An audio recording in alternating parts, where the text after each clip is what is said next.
It's the dog days of summer, and things at Polo Reef are anything but slow. With multiple projects going on at the same time, the team is kept busy. And today, we're going to check in with Andrew for a quick summer update.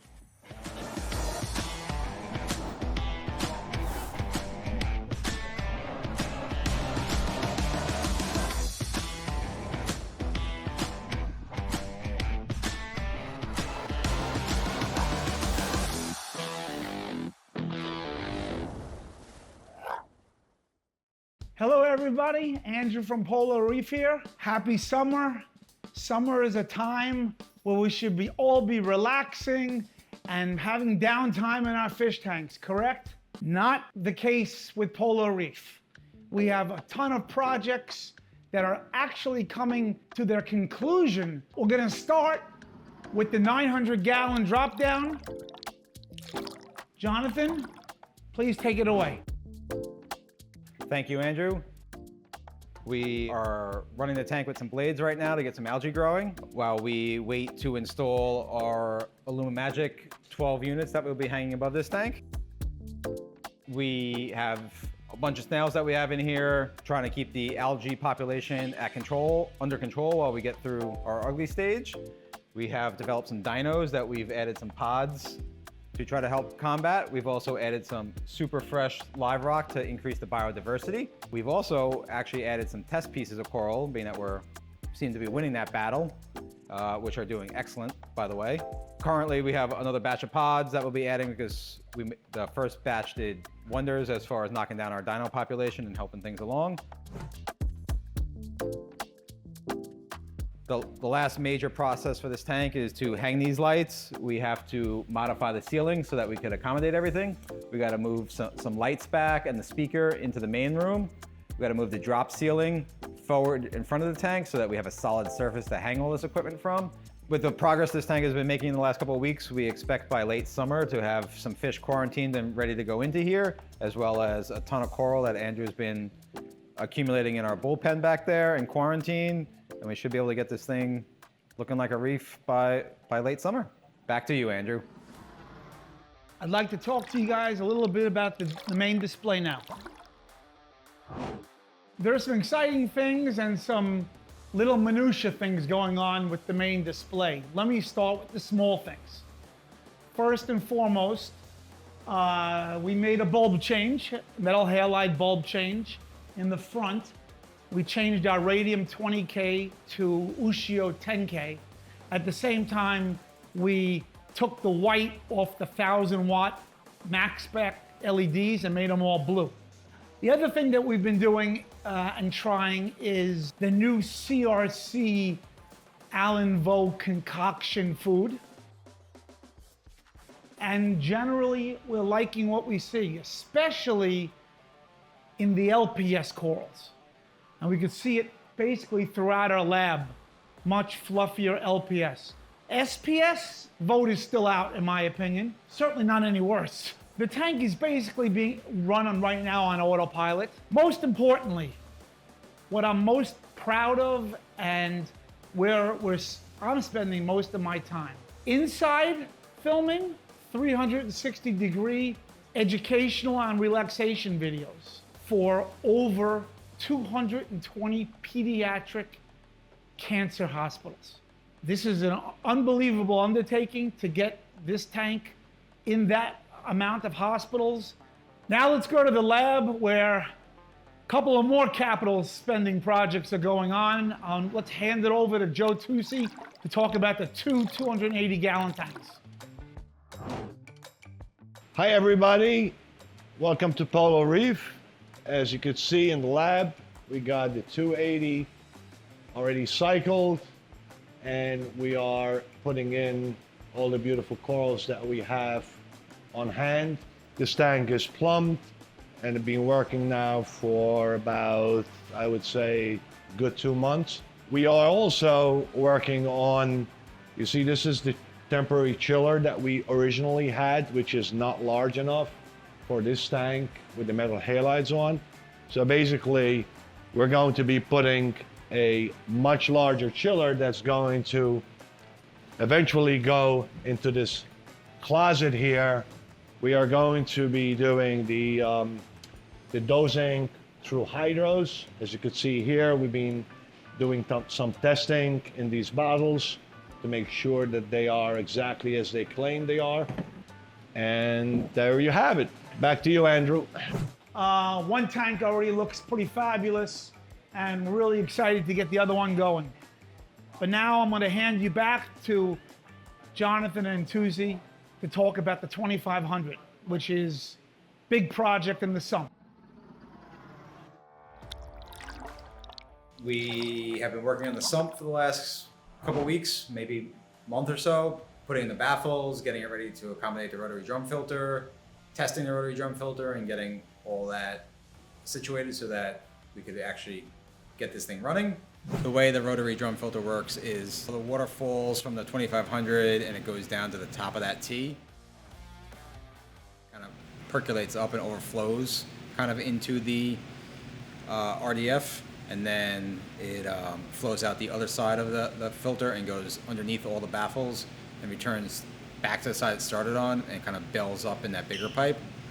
That way all the bubbles are brought to the surface, and then the baffles are there to slow the water down so that the bubbles could come to the surface, so that we don't end up with micro bubbles at the pump.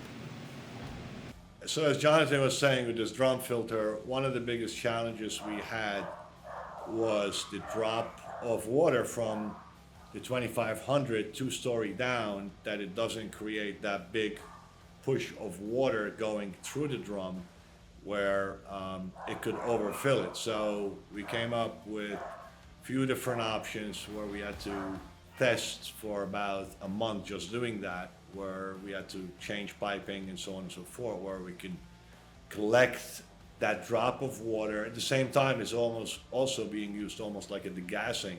And I think we perfected it when we tested the drum filter. It really works nice.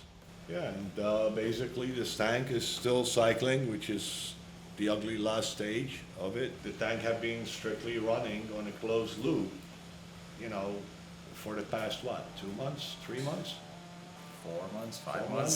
So, you know, believe it or not, we got a couple of testing corals in there that they're still alive. The Slimer is growing actually with all of that's going on. So we can't wait. We'll send it back down to Andrew. Thank you, John. Thank you, Tuzi. I wanted to bring you a little bit in front of our 4 quarantine holding tanks. You can see they are pretty loaded and full with a lot of chalice, the torches. And we're collecting so that we can get these 2,500 and 900 gallon tanks done quickly when they're ready. One particular tank is an anemone tank, and so the next 24 to 48 hours, we'll probably be moving these nems and clownfish back upstairs to the 150 cube where they belong, have this baby empty for some more. And now I'd like to bring you outside and some updates on the pond and pond builds. Come on.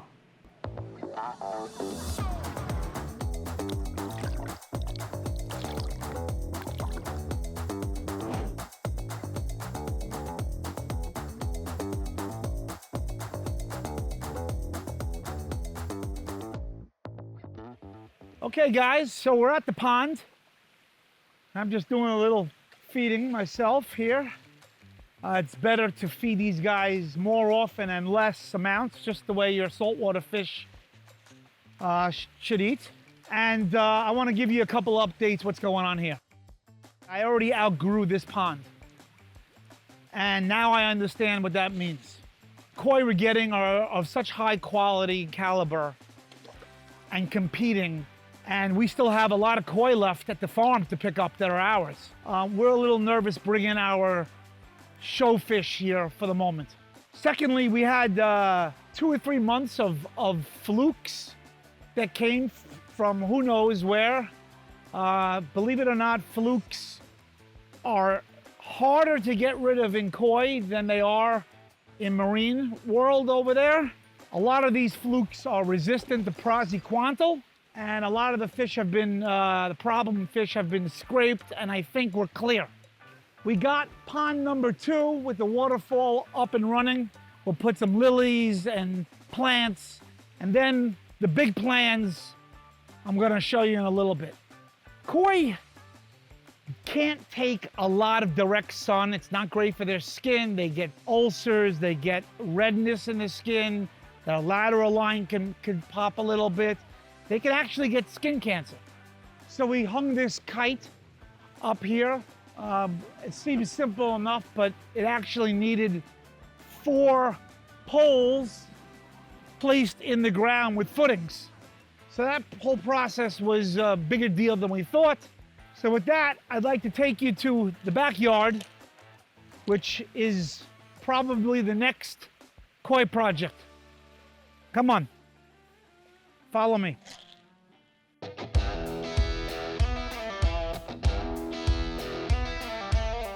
So I'm on my secondary deck right now next to the pool. Many of you have seen this entrance. This has been a long-standing project that we've wanted to do. What we want to do here is raise the grading up to the pool level, or about the pool level, and we're going to do a indoor-outdoor massive covered kitchen, porch, fireplace, shower, bathroom, TV area, so we can hang out during the fall. Now, what we want to do is to create a path that takes you to our new pond spot, which we have decided, well, I'm probably in the water right now. There's gonna be 2 ponds here. One will be a 35 by 18 rectangular pond, 6 feet down. And a secondary pond will be 12 by 14, 12 by 15 for quarantining, medicating, and probably build walls, either brick or brick and glass. Give us a comment below whether you like the stone brick wall look with lights shining on the wall, or you like it more open and more modern with glass. We'd like to hear from you. Thanks to the Polo team, Jonathan and Joe. Couldn't have done this without you. And Yeltsin is taking such good care of the animals. This is a great team, guys. And I really appreciate it. Here's my chance to say thank you on film. I want you guys to have a great summer. Enjoy it, be with your family. It's really hot out here. I'm gonna go cool off myself. Thanks, guys, out.